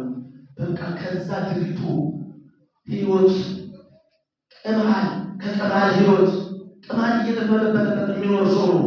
የሚሰራ አይደለም። ይለምን የሚያገኝ ሰው ነው። አሮጌ ልብስ አምጥቶለታል። ያንን የሚለብስ ውራጅ የሚለብስ ነው። እኛ ሰላችን ምንወር ሰሎሞን ነው አይደል? ጥቂት ይባላል። እንደዛ ነው። በቃ አቅም ያለው ሰው ለንደን ሄዶ ቱርክ ሄዶ ወደ 300 ተቀያሪ ሰው ይመጣል። አቅም ያለው ቱርክ ሄዶ ታይላንድ ሄዶ ምናምን አዲስ ይዞ ይመጣቸው እዚህ ሳቅም የሌለው እዚህ ሰንደይ ምንድነው የሚባለው የእሑድና የቅዳሜ ገበያዎች ከተዘረጋው ያንን ይለብሳል። እየሰማችሁ ነው። እግዚአብሔር ግን ድሆች ነው የሚመለከት። ሀብታም በሀብቱ ስለሚመካ ብሩ ከራስ ጸጉሩ እስከ ግጥሩ የብር አስተሳሰብ ነው ያለ፣ የብር ቋንቋ። ስለዚህ እሱ ይመስላል። ግን ብዙ ሀብታሞች ደግሞ ሀብት የሱ ነው፣ ንብረት የሱ ነው፣ የሱ ነው፣ ለእሱ መገልገያ ነው። እስካለው ድረስ በሀብት ያገለግለዋል ብለው ሀብታቸውን ለእሱ እግዚአብሔር ብቻ የሚያስባል። እንደዚህ አይነቶች እግዚአብሔር ያብዛል። እነዛ ደግሞ አይመልስልን። ማንም እንዳይጠፋ እግዚአብሔር ይወዳል። ማናችንም እግዚአብሔር አያጥፋል። ከወደቅንበት ሁላችንም ነው ያንሳል። እና ኢየሱስ መልሶ ምን ላደርግ ትወዳለህ? ምን ላደርግ ይላል። ያውቃል እኮ አይነ ስውር ነው ያለው። መመስከር አለበት ሰው። ይኸውላችሁ ችግራችሁ ምንድን ነው? እናንተ ምንድን ነው የጸሎት ርዕሳችሁ? መናገር አለባችሁ። እግዚአብሔር ፈቃዱ ነው። መናገር መቻል አለባችሁ። ምንድን ነው ያጣችሁ? የጤና ነው? ምንድን ነው? የትዳር ችግር ነው? የልጅ ችግር ነው? የሀብት ችግር ነው? ኃጢአታችሁ በደላችሁ ሊሰረይላችሁ ነው? የስጋ ቁስል ነው? የመንፈስ ቁስል ነው? ምንድን ነው? ያንን መናገር መቻል አለባችሁ እንጂ እሱ ሳያቀርቡ ምን ላድርግ ይላል። ምን ላድርግ ትወዳለህ? ምን ላድርግ ትወዳለህ? መታደል አይደለም። ሰዎች የተጸየፉት ሰው፣ ዘመዶቹ የረሱት ሰው፣ በትንቶ ለባሽ ሰው፣ ቅማል የሚፈለፈልበት ሰው እስከ ቅማሉ መጥቶ ያልታጠበ ገላው ውበቱ ጠፍቷል። እሱ ውብ አድርጎ ሰርቶ፣ ነገር ግን በችግር ምክንያት በበሽታ ምክንያት ውበቱ ጠፍቷል። ሳይጸየፈው ምን ላድርግ ትወዳለህ? ምን ላድርግ ትወዳለህ? በእምነቱ ነው ወደ ኢየሱስ ክርስቶስ የቀረበው። በውበቱ አይደለም፣ በብሩ አይደለም፣ በዘመኑ አይደለም። ይህ የቀረበው ከኢየሱስ ክርስቶስ ጋር ከእግዚአብሔር ጋር የተዛመደው በእምነቱ ነው። እየሰማችሁ ነው። እኛ በእምነታችን የእግዚአብሔር ልጆች ሆነ የሚያምኑ ወላጆች ስለነበሩ ገና በሕፃንነታችን ሄደን በ40 በ80 ተጠመቅን የእግዚአብሔር ልጆች ሆነ። አሁን ግን አመነ እግዚአብሔር አባታችን እንደሆነ ተረድተናል። የአባታችንን ፈቃድ እያደረግን መኖር ልጆቹ ሆነን መኖር አለብን ማለት እውሩ መኖር አይዘንነዋል። ችግር የማየት ችግር የአይን ችግር ሌሎች አካሎች አንተ እንደሰራቸው ጤነኞች ናቸው። ነገር ግን ይህንን አካልን የሚመራው የአይን ብርሃን ጌታችን ኢየሱስ ክርስቶስ እኮ አይን ብሩህ ሆነ መላ ሰውነት ምን ይሆናል አለ? ብሩህ ይሆናል አለ። ለምሳሌ ፀሐይ በክረምት ድብርት ሲል ተቆርቆር ሲል ይከፋቸዋል። የምን ስሜት እንዲሰማው ሁሉ አለ። ከዛ ሌላ ደመናው ገፋፍ ብሎ ፀሐይ ደግሞ ስትወጣ በቃ የደስተኛነት ስሜት አይሰማችሁ? የያዛችሁ በሽታ እንደው ልክ ይላል። አንዳንዱ ቡና ሲፈላ የቡና ጭስ እንትን ሲል እፎይ ቀለል ያለ የሰማችሁ፣ አንዳንዱ ደግሞ ውጩ እንደዚህ ፀሐይ ሲሆን ቀለል ያለ ለቀቃል ይላል። ልክ እንደዚሁ እውር መሆን መላ ሰውነትን መተዋል። መላ ሰውነታችን ጨለማ የሚሆኑ ወዴት እንደምንሄድ አናውቅም እኮ። ገላዎቻችን ማየት አንችልም እኮ። ሌሎችንም ማየት አንችልም። እግዚአብሔር የፈጠራትን ፀሐይ ማየት አንችልም። የፀሐይ ብርሃን በአበቦች ላይ በሚያማምሩ መልክዓ ምድሮች ላይ አርፎ ማየት አንችልም እኮ። ከዛ ተነስተን እግዚአብሔር ማመስገን አንችልም። እና አይዘንድ ነው ችግሬ፣ በቃ የማየት ችግር ነው። ኢየሱስም ሂዳ ምን አድኗል? እምነትን አድኗል። ቅድም ነገርኳችሁ። ይህ ሰው እያስቀድሞ በነፍሱ ወደ ኢየሱስ ክርስቶስ ደርሷል። በምኑ? በእምነት። ኃይለኛ የኤሌክትሪክ ገመድ ላይ ዘረጋው።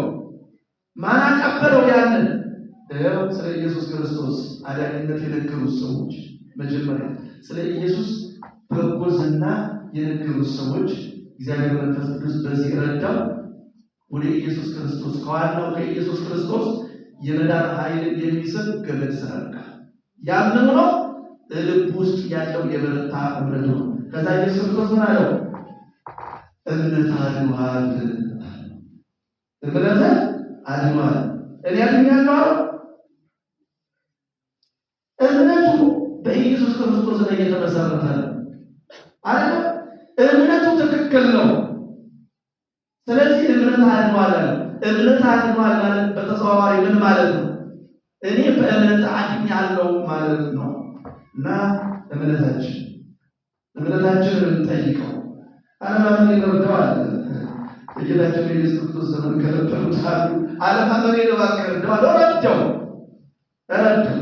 እንዴ ኢየሱስ ክርስቶስ እኮ ያለብንን ችግር ስንነግረው እንዴት እንዳለው መፍትሄ ሳይሰጠው አለ እና እምነት አድኗል። ከዛ ወዲያው አየ። ማንን ያየ? ኢየሱስ ክርስቶስ የራሱን አካላት ለሚያየው ብትቶለባሽ ነው ታዲያ በላው ላይ የሚከለ መልኩ ነው ወዘው ጠፍቷል። ሲያይ ፊት ለፊቱ የቆመው ማን ነው? ለካ ይቀድማቸው ነበር። ይህን ሰው ማለት ነው። ለዚህ ሰው ነበር ይቀድም ነበር። ለዚህ ሰው ለበጎ ስራ ለማዳን ነው ይቀድም ነበር ኢየሱስ ክርስቶስ። ዛሬም የኔንና የእናንተን ኃጢአት ለማስተስረይ እግዚአብሔር ይችላል። ስለዚህ ዛሬ ቀርበኛ ይሄንን ነው ያምናው። እያየው ተከተለው። ማንን የተከተለው? ኢየሱስ ክርስቶስን እያየ ተከተለው። ከዛ እግዚአብሔር የፈጠረው መልካም ሰዎቹን አየ፣ አመሰገነ እና ይህን ይመስላል። እግዚአብሔርን ካወቅነው ቸርነቱን ከቀነስነው በኋላ ከእርሱ ጋር መኖር እንዳለብን የዓይነ ስውር ይነግረናል። ተመለሰ ይላል ወደ ከተማ በቃ ቻው ኢየሱስ ቻው በቃ ደህናውን አመሰግናለሁ በቃ ሄጃለሁ አለው ይላል። እያየ ተከተለው። ምናልባት ከ72ቱ አልቃሉ እያየ ተከተለው ነው የሚለው። ስለዚህ እኛ የእግዚአብሔርን ቸርነቱን ፍቅሩን ከቀመስን በኋላ ከእርሱ ጋር መኖር ያለብን እንወስዳለን። እግዚአብሔር እንግዲህ ይህን የተማርነው መካነ ፈውስ ስለሆነ እንደዚህ ነው። ሁሌ መማር ሌላ ሰማማ እንደው የበዓል ቀን ሆነ ካልሆነ እንደዚህ ነው የምንማማረው።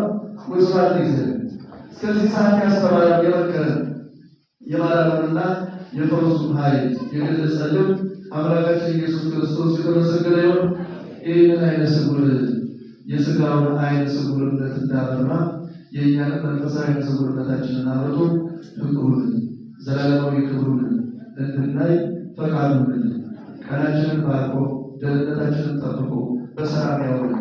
የእናታችን የቅድስት ኪዳነ ምሕረት ጸሎቷ ቃል ኪዳኗ የቅዱሳን መላእክት ተራዳኢነት የመላ ቅዱሳን አባቶቻችንና እናቶቻችን ምልጃቸውና በረከታቸው ከእኛ ከቤተ ክርስቲያናችን ከሀገራችን ከኢትዮጵያ ከመላው ዓለም ጋር እንዲሆን የእግዚአብሔር ፈቃዱ ይሁንልን። አባታችን ሆይ በሰማያት የምትኖር ስምህ ይቀደስ፣ መንግሥትህ ትምጣ፣ ፈቃድህ በሰማያት እንደሆነች እንደዚሁም በምድር ላይ ትሁን።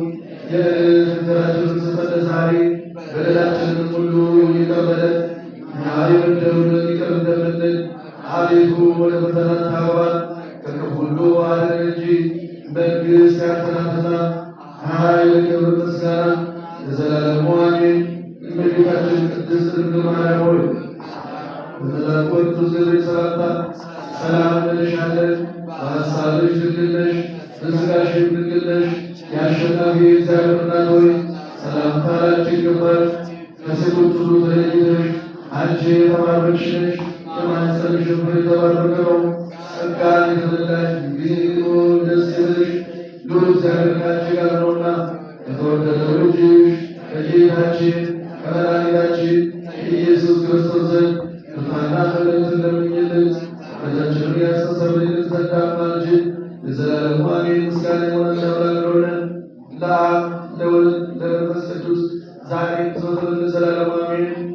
አምላካችን መድኃኒታችን ኢየሱስ ክርስቶስ የካህናት አለቃ ኃጢአትን በደልና መተላለፍን የምትደመስስ ለቀደሙ አባቶቻችን ሐዋርያት ስልጣነ ክህነትን የሰጣቸው ከልጅነት እስከ እውቀት እስከ ስንጭብ ሰዓት ድረስ በማወቅ ወይም ባለማወቅ በስህተት በድፍረት የሠራነውን ኃጢአታችንን በደላችንን መተላለፋችንን በቀራንዮ በመስቀል ላይ ባፈሰስነው ደም አስተስርይልን። ነፍሳችንን ደግሞ ጠብልን ከዚህ የተሰበሰቡ ሴቶች፣ ወንዶች እንደዚህ ሕፃናት በየስማቸው ከኃጢአት ማሰሪያ የተፈቱ ነፃ የሚወጡ ይሁኑ።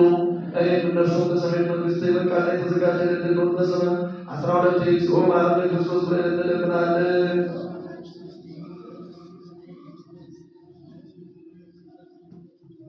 ዳግመኛ ስለ ንጽሕተ ንጹሐን ስለ ደናግል መመኪያ ስለ ምስራቅ ፀሐይ ስለ ምዕራገ ጸሎት ስለ እናታችን ስለ ቅድስት ድንግል ማርያም በትምህርት በእንተ ማርያም መሐረነ ክርስቶስ ብለን እንለምናለን።